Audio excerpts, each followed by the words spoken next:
It's always sunny in California, especially now that it's summer. And I'm sorry, why is Dawn in California during the summer? Her 6-month trip to California has now expanded to 11 months. Why has nobody noticed this yet? Argo Font Book Review, Argo Font Book Review. This book was written by Nola Thacker. The We Love Kids Club gets a call from a new client. The Caters want someone to watch their daughter Whitney for a few weeks. Dawn is the narrator, so she gets the job. Since Whitney is 12, they're going to pretend Dawn isn't a babysitter. Instead, they're going to lie to Whitney and pretend Dawn is just a friend. This is a terrible plan which is obviously going to backfire. Whitney has Down syndrome. Her parents say this means she's retarded, but not very retarded, and that is a horrible, offensive way to introduce readers to the concept of Down syndrome. You'd think Whitney's parents, of all people, would be sensitive to her situation, but they're not. Whitney is a normal kid, although Dawn often reminds readers that her face is blank and emotionless. They quickly become friends, reading magazines and trying on makeup together. Whitney wishes she could be a babysitter like Dawn, so Dawn brings her along when Sunny's babysitting. Whitney and the kids get along great together. On the way home, Whitney becomes so frightened by the cars that she can't move until Dawn helps her walk down the street. Dawn realizes Whitney is grown up in some ways, but not others, which could probably be said about every 12-year-old. Except Mallory. I am sure that 12-year-old Mallory Pike will be practically perfect in every way. In the subplot, Franklin DeWitt takes Mrs. Barrett out on a date, and their kids make food together. This book has a lot of food scenes. We're on chapter 5, and this is the 4th food scene so far. Maybe the author was hungry when she wrote the book? Either way, the kids make disgusting food, and the babysitters think, "Golly gee, isn't it great that the kids are getting along? It sure would be awful if the kids started fighting." Dad introduces Dawn and Jeff to his girlfriend Clarice by having a family date at the carnival. The kids instantly hate Clarice because she calls Mr. Schaefer Shafe. How weird! Also, she calls them children. How insulting and accurate! Jeff messes with Clarice by smashing into her on the bumper cars, by pretending she has to win them a prize at the Midway Games, and by forcing her to eat a bunch of food right before going on a wild ride. Clarice throws up. On the way home, Clarice criticizes Dawn's badly fitting bra. I don't know what you're thinking of, letting Dawn go buy a bra on her own. It clearly isn't the proper fit. You need a woman's touch for that sort of thing. Oh my gosh, that is so awkward. Dad's next terrible date is at a seafood restaurant with Barbara. She is uptight and picky. She constantly criticizes them. So Dawn constantly criticizes Barbara, without the slightest hint of irony. Jeff liked the date, though, because the food was good. Again with the food. Dawn and Whitney go to the mall, where a lot of people stare at Whitney. They point and whisper at her. Dawn complains about how rude they are. Haven't they ever seen someone with Down syndrome before? That's an interesting complaint, coming from someone who didn't know what Down syndrome was until last week. A woman runs away from them, scared. Dawn is embarrassed while Whitney doesn't notice. Whitney buys Dawn a best friend's necklace, and if the cover is to be believed, she got it at a fire sale. Seriously, it looks like the store is on fire. Everyone makes food for an outdoor concert where Dad dates Karina. Karina is so repulsed by Whitney, she refuses to look at her. Karina loudly complains about how disgusting it is when Whitney dances and sings to the music.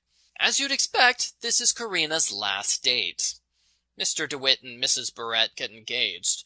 The Barrett kids are furious at the idea, so they make rude signs and booby-trap the house. The DeWitt kids fall for the traps and get mad at the Barrett kids. Oh no, they're fighting again! Who could have foreseen this? On a hot day, Whitney wants food. She tries to sneak ice cream sandwiches multiple times. Without thinking, Dawn launches into a lecture about how she's the babysitter, so she makes all the rules. Why am I not surprised that Dawn is so used to giving condescending lectures, she does it on autopilot? Whitney is horrified to learn Dawn is being paid to spend time with her. Whitney doesn't want to be best friends anymore, and she pretends not to see or hear Dawn for the rest of the week. Dad's next date has a daughter named Elena. Dawn calls her Elena the Pena. because Elena hangs out with all the smart kids in school. I don't know why Dawn hates smart kids that much, but she does. Elena is snotty the entire time, and Dawn gags when Elena eats a hot dog. Elena calls Dad a jerk, and Dawn purposely dumps her drink on Elena. It was actually a pretty awesome scene. At home, Dawn and Jeff talk about Carol, Dad's ex-fiancée. Carol looks pretty good now, compared to all of Dad's terrible dates. They decide they like Carol, and they want Dad to date her again. This page made me mad, because in Dawn's last book, she hates Carol so much, she runs away from a home to escape from Carol. And now Dawn suddenly loves Carol? Where's the continuity here? Speaking of changing your mind for no reason, the DeWitts and Barretts go house hunting together, the kids get excited by a treehouse, and that's it. They're so distracted they forget they're fighting. The subplot ends there. I mean, it's nice that they're learning to be a step-family, but it's completely unrealistic for the kids to resolve a multi-book fight by doing absolutely nothing. Dawn babysits the Austins, because it would be awkward if she was babysitting the DeWitt boys. We can't have both Ryan DeWitts appear in the same book. That would just be confusing. While Dawn is inside preparing food, someone steals the kids. Dawn panics and calls the police. They search the entire neighborhood, and Dawn finds the kids at the carnival with Whitney. Whitney took the kids because she wanted to prove she's mature enough to be a good babysitter. Carol shows up out of nowhere and interrupts the conversation to say, "Yes! Whitney took great care of the kids!" It's kind of weird that Carol was admiring the babysitting skills of complete strangers at a crowded carnival, but thanks for the contribution, Carol. I was expecting Whitney to get in trouble for her stunt. After all, the police got involved. She left the house without permission and took 2 kids without telling anyone where they're going. At the very least, someone needs to sit her down and explain why what she did was wrong. But instead, we skip ahead a week, where Dawn rewards the kidnapping episode by making Whitney an honorary member of the We Love Kids Club. Now Dawn and Whitney are friends forever. Dad starts dating Carol again. Dawn and Jeff give Dad permission to get married to Carol, so he brings her home and proposes during food time. Everyone is happy, and it's decided they'll be married in December. Oh wow, they worked the release date of the next super special into the story. I am impressed. The end. Post-book follow-up. I like this book, but it strikes me as a blatant repeat of Christie and the Secret of Susan, only it focuses on Down syndrome instead of autism. Whitney was a good character, and it was interesting to see Dawn interact with her. The book does a good job of showing the prejudices that people with Down syndrome face, and more importantly, it shows why these prejudices are unfounded. I just wish the story wasn't a liar reveal like the last book. The storyline of Whitney trying to prove to her parents that she's mature was so much better than the storyline of Dawn lying to Whitney just so there could be drama when the lie is revealed. The storyline of Dad's dating a bunch of women was entertaining. It was fun to see all of the dates fail in humorous ways. I liked it until Carol was brought into the mix. I'm sorry, you can't follow up the Dawn Hates Carol book with a Dawn Loves Carol book. I needed more than 1 page to convince me that Dawn's opinion of Carol has completely reversed.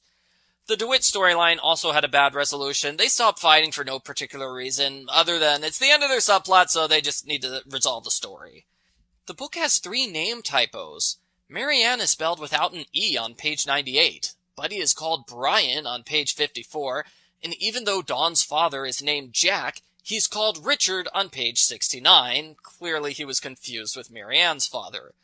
Also, Jack messes up the lyrics to Take Me Out to the Ball Game, which is a little embarrassing considering that the lyrics are the same as the song's title. Too bad Christie wasn't there to correct him.